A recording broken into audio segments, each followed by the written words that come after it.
Kasus korupsi adalah salah satu permasalahan terbesar yang dihadapi Indonesia.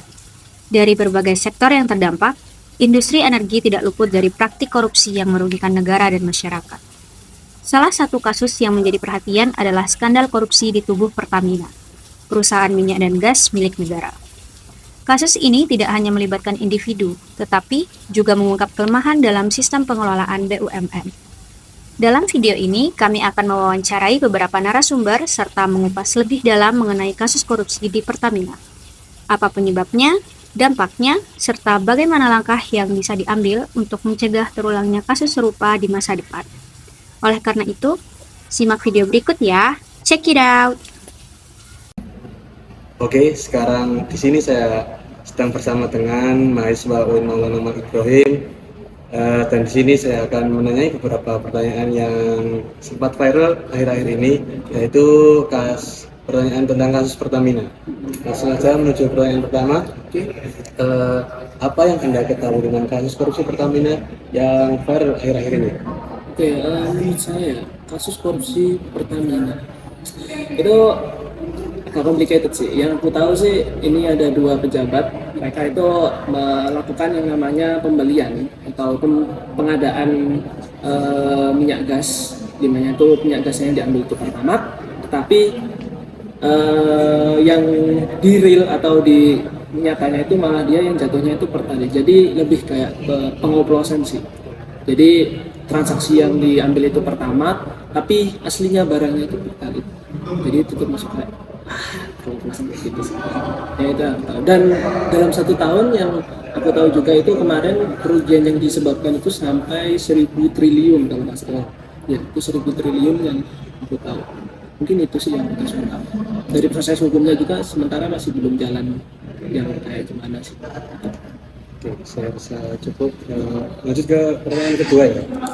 Lanjut ke pertanyaan selanjutnya. Bagaimana tanggapan Anda terhadap kasus tersebut? Wah, kalau misal dianggap tanggapan sih ya, yang paling kerasa itu kita ngerasa ditipu sih. Soalnya, kita udah bayar, kita udah membeli sesuatu yang aslinya itu kan bukan apa sih, yang barang murah itu, bukan barang yang dimurahin sama pemerintah. Kita beli barang yang aslinya.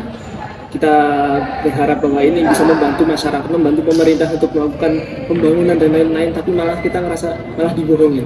Ya itu sih, kita merasa kecewa sebagai masyarakat juga. Kita merasa kayak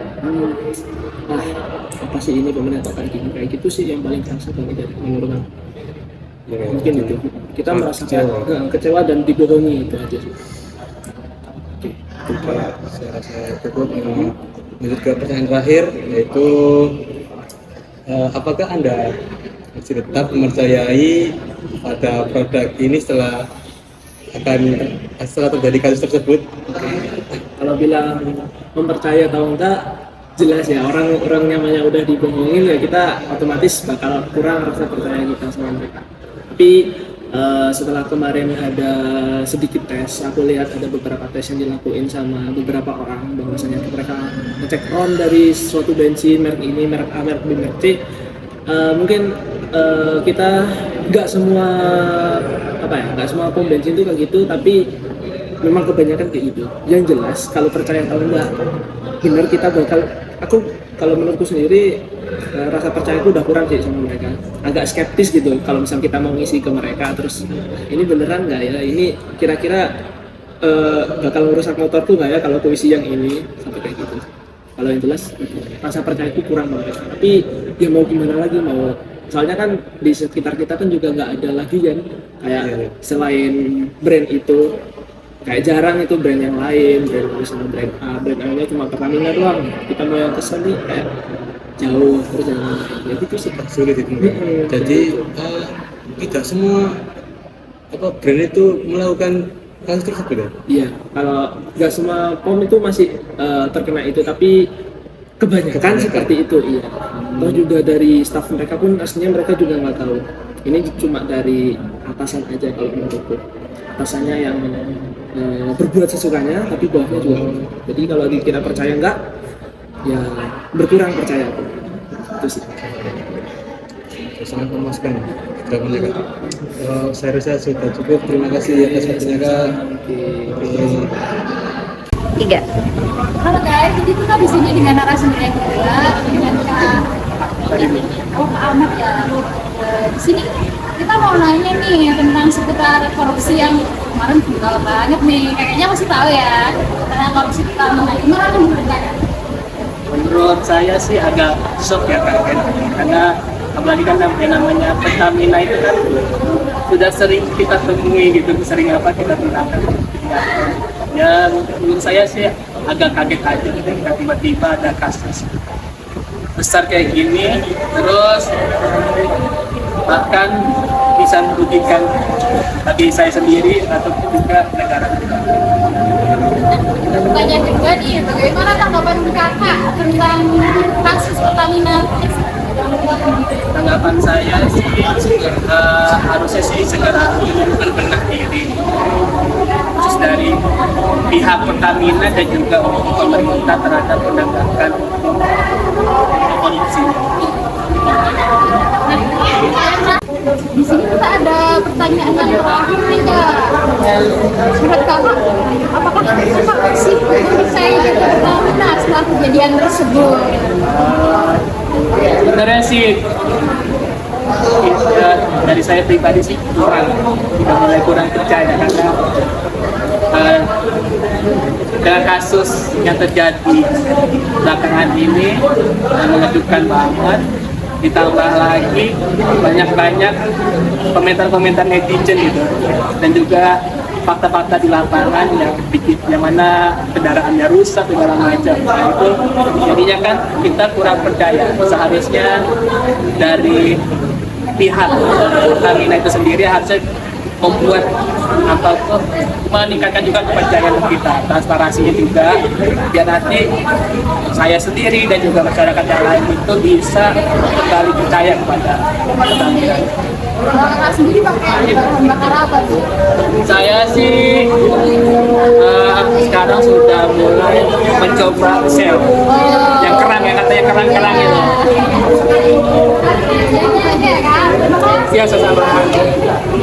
Assalamualaikum warahmatullahi wabarakatuh. Perkenalkan, nama saya Muhammad Taufik Adam. Biasa sering dipanggil Fati. Saya adalah mahasiswa UIN Maulana Malik Ibrahim, Prodi Lanjut Bahasa Inggris. Dan sekarang di sini saya akan mewawancarai narasumber terkait masalah kasus korupsi Pertamina yang sempat kemarin. Oke, dan sekarang di sini ada teman saya sebagai narasumber terkait masalah tersebut. Oke, bisa diperkenalkan namanya dulu. Oke, nama saya Adelvan Nugroho. Saya pemuda dari Desa Songwareng, Kecamatan Dulu, Kabupaten Lamongan. Profesi saya petani, Mas. Kalau di desa. Mas, izin minta waktunya sebentar, Mas. Oke, Di sini saya akan mewawancarai beberapa pertanyaan. Oke, langsung saja. Boleh tahu, biasanya sampean sering ngisi bensin di mana, Mas? Oh, kalau ngisi bensin biasanya di toko kelontong, Mas. Jauh dari Pertamina. Kira-kira jarak antara desa saya dan Pertamina itu hampir 13 hingga 11 kilo. Jadi jauh. Biasanya di toko kelontong. Dan itu pun kalau satu wadah itu, ya, itu harganya 15.000. Mahal, 15.000. Kalau di Malang ini setahu saya tadi ngisi 13 ya, itu full. Kalau di sana full itu 15.000. Oke. Langsung saja ke pertanyaan inti. Terkait bensin, apa yang sampean ketahui, Mas, tentang korupsi Pertamina yang sempat heboh atau viral kemarin itu? Kalau ditanya tahu sama nggak tahu, pikiran kami pemuda yang memang itu aja. Kami tahu hanya sekedarnya saja, tapi nggak tahu dampaknya bagi kita gimana gitu, nggak tahu ya. Kalau menurut sampean, Mas, apa tanggapan Anda tentang kasus tersebut, Mas, kasus korupsi Pertamina tersebut? Kalau terkait dengan kasus korupsi itu oplos, Mas ya. Iya, oplos kan. Jadi kalau menurut kami ya sungguh sangat merugikan ya. Karena akomodasi kan untuk akomodasi dari orang-orang awam itu pakai bensin. Sekarang kan zamannya pemuda-pemuda itu tidak mau yang mikul mas. Mikul untuk akomodasi ngusungi gabah, ngusungi padi yang hampir panen setelah disabiti itu, atau pas saat ngusungi tandur setelah dautan itu. Itu jarang yang pakai pikulan, mikul sekarang enggak, tapi sekarang pakai enggle. Jadi pas saat jadi ada motor khusus, Ya. nah motornya itu nanti disetting area pertanian, diprotoli, setting area pertanian, terus belakangnya itu dikasih kayak rakitan bambu untuk menopang dari bawaannya, kayak gitu.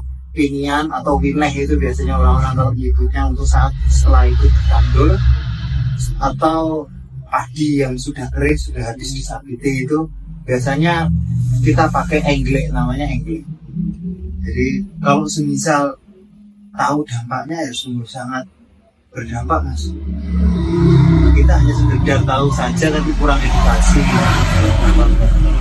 Jadi tetap sekarang itu masih memerlukan bensin. Justru itu mungkin adalah kebutuhan, karena sekarang minat dari pemuda desa untuk menjadi petani itu sedikit. Nah, untuk memudahkan hal itu kadang-kadang nggak mau ribet, karena konotasinya orang tani itu banyak susahnya. Jadi digampangkan saja pakai motor, setelah itu dibuat misi di motornya dimodif, dan hasil modifannya itu akan dibuat untuk membawa dari pinian, dari padi yang masih ada tangkainya itu untuk dipakai mesin ganteng. Berarti namanya enggle. Berarti secara tidak langsung itu Anda kecewa berarti ya? Kalau saya lihat itu ya agak kecewa dan merugikan sekali. Kalau terkait dengan informasinya tadi ya hanya cukup tahu saja, kita jadi rakyat kecil nggak bisa bersuara gitu. Oke. Jadi setelah Anda sedikit mengetahui tentang kasus tersebut, bagaimana tanggapan Anda? Apakah masih mempercayai untuk memakai produk dari Pertamina atau lebih masih mempercayai produk dari toko-toko kodong tersebut? Oke, kalau itu setahu saya ya memang nggak ada lagi mas kalau nggak ada di Pertamina. Jadi kita nggak ada pilihan. Beda lagi kalau di kota-kota itu setahu saya kan ada banyak toko yang menjual perusahaan yang menjual minyak selain Pertamina. Tapi kalau di desa ya memang nggak ada lagi kalau nggak ada Pertamina. Jadi mau gimana, kita ya pasrah gitu aja. Jadi adanya Pertamina, kita beli di situ. Permainannya ya kita cukup tahu saja bahwasanya ada berita seperti itu, sungguh sangat mengecewakan, tapi ya dijalani mas. Ya dijalani karena nggak ada pilihan lagi. Nggak mau gitu? Oh nggak mau, harus menerima ya? Menerima Pertamina karena nggak ada yang lain lagi. Kalau di desa-desa. Oke, saya rasa cukup Mas Bayu ya tadi ya? Mas Bayu. Oke, terima kasih atas waktunya.